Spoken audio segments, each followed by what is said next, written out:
Bonjour Carole Izou, vous êtes notre correspondante dans la région. Malgré la répression sanglante, les manifestants font toujours entendre leur voix aujourd'hui.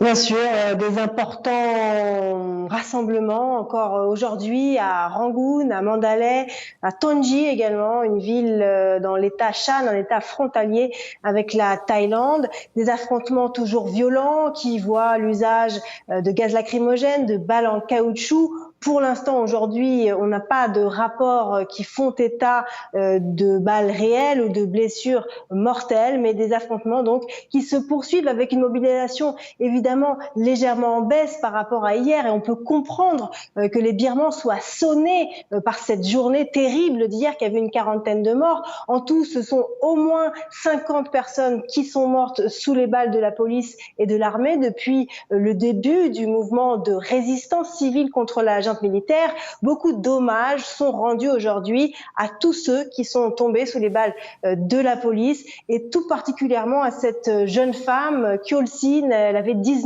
ans, elle a été abattue d'une balle dans la tête hier à Mandalay, et ironiquement elle portait ce t-shirt dont les photos bien sûr ont fait le tour des réseaux, ce t-shirt "Tout ira bien".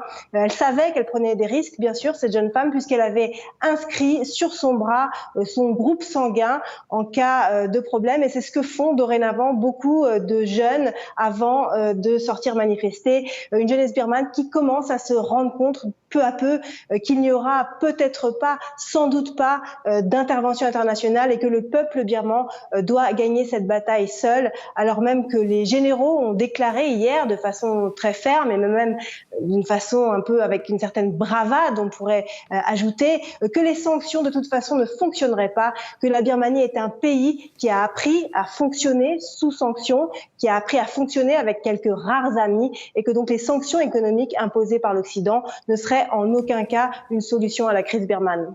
Correspondant signé Carole Izou pour France 24. Merci beaucoup.